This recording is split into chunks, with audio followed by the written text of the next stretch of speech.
तो आज हम स्ट्रक्चर ऑफ न्यूरॉन पढ़ते हैं, ठीक है। तो न्यूरॉन के स्ट्रक्चर में सबसे पहले हमने इसको स्ट्रक्चर बना लिया है, उसको आप नीचे लिख सकते हैं रिप्रेजेंटेशन के लिए, स्ट्रक्चर ऑफ न्यूरॉन। ये किसका स्ट्रक्चर है? न्यूरॉन का। और न्यूरॉन क्या होता है, जैसे हमारी बॉडी में सभी लोग पढ़े होंगे कि all organisms are made up of cells, जैसे सभी जो भी जीव होते हैं वो किससे बने होते हैं? कोशिकाओं से। तो brain all organisms are made up of cells, at the same time neurons are the structural and functional unit of brain. Neurons are the structural and functional unit of brain. तो इस तरीके से सबसे पहले हमको न्यूरॉन्स को तो पढ़ना बहुत ही जरूरी हो जाता है, इसलिए सबसे पहले हम न्यूरॉन के स्ट्रक्चर के बारे में देखते हैं। इसमें देखेंगे कि इसमें सिग्नल कहाँ से कैसे ट्रांसमिट करता है, इसमें सिग्नल जनरेट कहाँ से होता है, फिर उसको सेंड कहाँ पर किया जाता है, क्या सिनेप्सिस होता है, उसको देखते हैं। सबसे पहले ये जो न्यूरॉन में ये स्ट्रक्चर आपको दिख रहा है, इसको हम बोलते हैं न्यूक्लियस। बोलते इसको न्यूक्लियस। और इसके चारों तरफ ये जहां पर आपको ये जो साइटोप्लाज्म इसका दे रहा है, इसको हम बोलते हैं न्यूरोप्लाज्म। बोलते इसको न्यूरोप्लाज्म। और फिर यहाँ पर और कई इसमें ग्रेन्यूल्स प्रेजेंट होते हैं, और इसको हम बोलते हैं मिसल ग्रेन्यूल। तो इसको हम मिसल ग्रेन्यूल, इसको हम बोलते हैं मिसल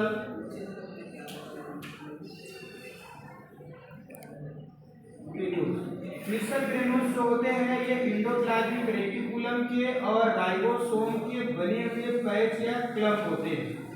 ये सभी राइबोसोम के और एंडोप्लाज्मिक रेटिकुलम के क्लम्प प्रेजेंट होते हैं, जिसे हम बोलते हैं मिसल ग्रेन्यूल्स।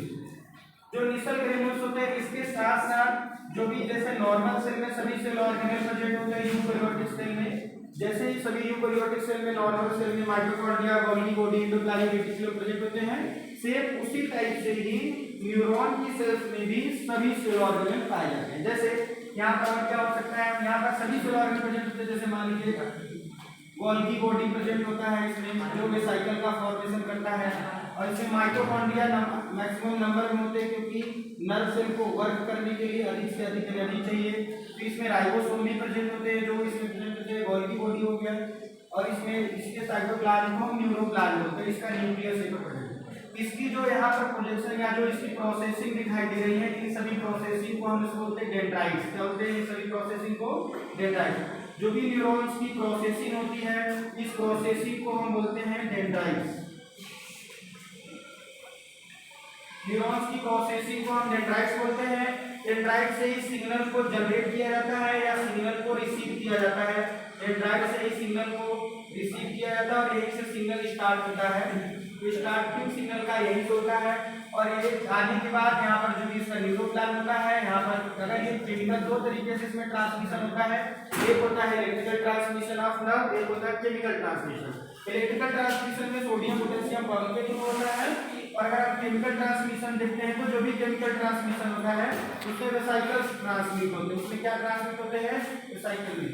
डिपेंड करता है कि न्यूरॉन्स में कौन से टाइप का सिग्नल है, एक्साइटेटरी है कि इनहिबिटरी। जैसे डिफरेंट टाइप्स के इसमें जो भी वेसिकल होता है, इसमें न्यूरोट्रांसमीटर प्रेजेंट होते हैं।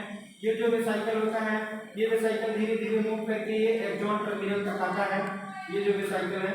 तो सबसे पहले इधर और हम मीनिंग कर लेते हैं। इसको हम बोलते हैं सिनेप्टिक नोड, इसको हम बोलते हैं सिनेप्टिक,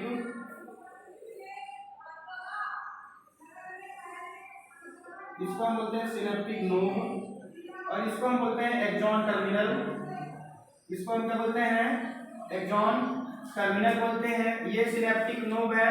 और इस टोटल ये जो ट्यूबुलर स्ट्रक्चर दिखाई दे रहा है, इस स्ट्रक्चर को हम बोलते हैं एक्सॉन। इस स्ट्रक्चर को क्या बोलते हैं? एक्सॉन। और इस टोटल स्ट्रक्चर जो यहाँ पर ये दिखाई दे रहा है, इस टोटल स्ट्रक्चर जो भी है, इसको हम बोलते हैं सेल बॉडी।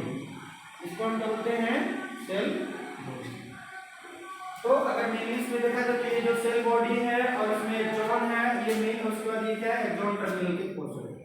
तो जो भी एक्सॉन है इसमें इंसुलेटर टाइप का यहाँ पर ये माइलिन शीट प्रेजेंट होता है इसमें। तो जो भी ये जो माइलिनेशन हो गया है, इस सभी को हम बोलते हैं माइलिन शीट। जो माइलिन शीट होता है ये इंसुलेशन प्रोवाइड करता है during the transmission of blood impulse. जब नर इम्पल्स ट्रांसमिट हो रहा है तो नर इम्पल्स का डायरेक्शन जो है सीधी डायरेक्शन में होना चाहिए, इसलिए यहाँ पर जो भी माइलिन शीट होता है वो उसको एक सीधी डायरेक्शन में इसको ले जाता है ताकि और अदर न्यूरॉन से जो भी इसमें कनेक्शन है वहाँ पर इसमें किसी भी तरीके से सिग्नल का ट्रांसमिशन ना हो। तो यहाँ पर ये हो गया एग्जैक्ट। यहाँ पर होती है स्वॉन सेल, ये जो माइलिन शीट है इसी के पास होता है स्वॉन सेल, जो सेल यहाँ पर प्रेजेंट है इसको बोलते हैं स्वॉन सेल। और इसके बीच में जो इंटरनोडल गैप है, इस सभी इंटरनोडल गैप को हम बोलते हैं नोड ऑफ रेनवियर। इसको हम क्या बोलते हैं? Node of Ranvier. इसको बोलते हैं नोड ऑफ रेनवियर। जो जहां पर जो भी स्वॉन सेल में और ये जो माइलिन शीट के बीच में जो इंटरनोडल गैप आपको दिखाई दे रहा है, ये सभी गैप को या इस पोजीशन को हम क्या बोलते हैं? Node of Ranvier. ये स्वॉन सेल है, ये स्वॉन सेल का न्यूक्लियस है, इसमें माइलिनेशन हो गया। न्यूरॉन्स दो टाइप के होते हैं माइलिन शीट के अकॉर्डिंग, एक होता है माइलिनेटेड न्यूरॉन, एक क्या होता है? Unmyelinated neuron. एक होता है माइलिनेटेड न्यूरॉन और एक क्या होता है? Unmyelinated neuron. तो न्यूरॉन इसकी बेसिस पे दो टाइप के होते हैं, और अगर स्ट्रक्चर की बेसिस पे देखें तो न्यूरॉन तीन टाइप होते हैं, यूनिपोलर, बाइपोलर एंड मल्टीपोलर। तो अब इसमें देखिए इसका फंक्शन कैसे जनरेट होता है या न्यूरॉन्स कैसे फंक्शन करता है। अभी तो ये स्ट्रक्चर की बात हो गई। तो न्यूरॉन ये सभी इसको बोलते हैं डेंड्राइट्स। यहाँ पर इसका प्रेजेंट है न्यूरोप्लाज्म। जैसे और सभी सेल में साइटोप्लाज्म होती है, तो ये न्यूरॉन्स की सेल है, इसलिए न्यूरॉन की सेल को क्या बोलेंगे? न्यूरोप्लाज्म। तो और यहाँ पर भी न्यूक्लियस प्रेजेंट होता है, सेम उसी तरीके से जैसे सभी यूकेरियोटिक सेल में सेल ऑर्गेनेल प्रेजेंट होते हैं, सेम उसी टाइप से यहाँ भी सभी सेल ऑर्गेनेल जैसे गोल्गी बॉडी हो गया, माइटोकॉन्ड्रिया और ये न्यूक्लियस हो गया, डेंड्राइट्स, इसमें ये जो रेटिकुलम हो गया, राइबोसोम हो गया, ये सभी प्रेजेंट होते हैं। यहाँ पर जो भी ये डेंड्राइट्स इसकी प्रोसेसिंग यहाँ से सिग्नल को रिसीव किया जाता है, सिग्नल डिपेंड करता है कि किस टाइप का है, फिर वहाँ से वेसाइकल्स का फॉर्मेशन होता है, वो वेसाइकल्स मूव करके आती है एक्सॉन टर्मिनल में। तो यहाँ पर जो इसका एक्सॉन टर्मिनल है, इस एक्सॉन टर्मिनल में हम देखें तो एक कुछ स्पेशल टाइप का यहाँ पर होता है जिससे सिग्नल का ट्रांसडक्शन होता है। इसके पहले हम सबसे पहले इसमें बात करते हैं जो वेसाइकल वो किस तरीके से यहाँ से ट्रांसमिट होकर आता है और यहाँ पर ये जो पहुँचता है, और पहुँचने के बाद ये जो आपका एक्सॉन टर्मिनल है पता है किसी न्यूरॉन से हो, ये जो इसका एक्सॉन टर्मिनल है या सिनेप्टिक नोब है, ये हो सकता है किसी न्यूरॉन की सेल से अटैच हो, या फिर ये हो सकता है किसी मसल से अटैच हो।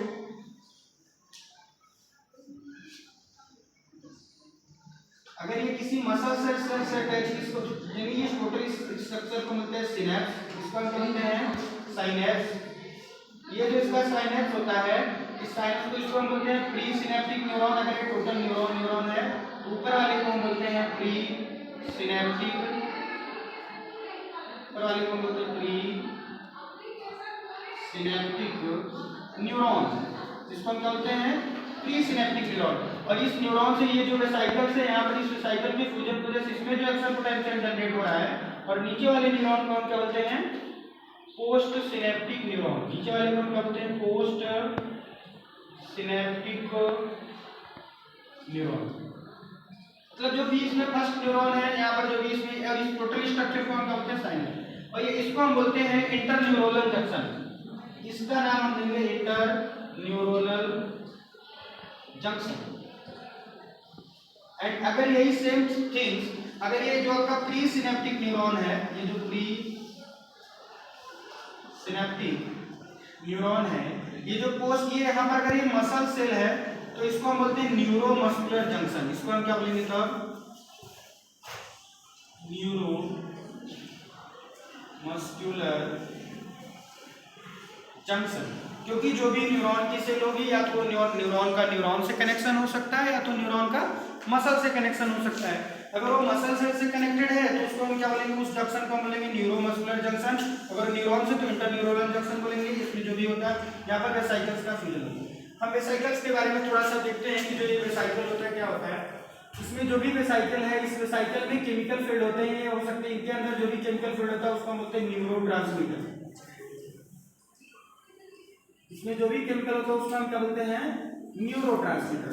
जो भी न्यूरोट्रांसमीटर होते हैं न्यूरॉन्स में, वेसाइकल्स में इसमें मूव करते हैं। न्यूरोट्रांसमीटर दो टाइप के होते हैं, एक होता है एक्साइटेटरी और एक होता है इनहिबिटरी। दूसरे को क्या बोलते हैं हम? इनहिबिटरी। ये डिपेंड करता है कि बॉडी की क्या कंडीशन है, इमोशनल कंडीशन है, हैप्पीनेस है, सैडनेस है। तो अगर एक्साइटेटरी और इनहिबिटरी हार्मोन होता है। कुछ न्यूरोट्रांसमीटर के अगर हम नाम लिखें तो कौन कौन से न्यूरोट्रांसमीटर होते हैं? जैसे एसिटाइल कोलिन, एसिटाइल कोलिन, दूसरा dopamine, epinephrine, norepinephrine, epinephrine and norepinephrine and next gamma amino butyl acid, ये नेमिंग है गामा एमाइनो ब्यूटाइलिक एसिड, इसको गाबा भी बोलते हैं शॉर्ट फॉर्म में इसको। ऐसे और भी होते हैं जो भी ये सभी क्या बनते हैं, इसको बोलते हैं न्यूरोट्रांसमीटर।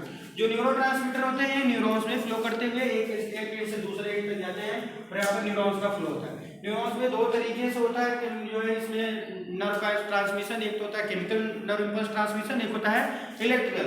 ये हमने आपको केमिकल के बारे में बताया कि जो भी अगर जिस तरीके से अभी यहाँ पर इंफॉर्मेशन आती है, इंफॉर्मेशन जो भी है वो डेंड्राइट्स टू एक्सॉन टर्मिनल जाता है। जो भी इसमें नर्व इम्पल्स का ट्रांसमिशन, अगर उसका डायरेक्शन अगर आपसे पूछा जाए तो नर्व इम्पल्स का जो भी ट्रांसमिशन है इसका ये डायरेक्शन किधर होता है, ये डेंड्राइट्स टू, ये डेंड्राइट से किधर जाता है, एक्सॉन टर्मिनल, ये इसका डायरेक्शन सिग्नल का। और एक दूसरे तरीके का तो सोडियम पोटेशियम कंपनी और जो भी उसमें लिगैंड गेटेड आयन चैनल होते हैं उसके तरीके से होते हैं।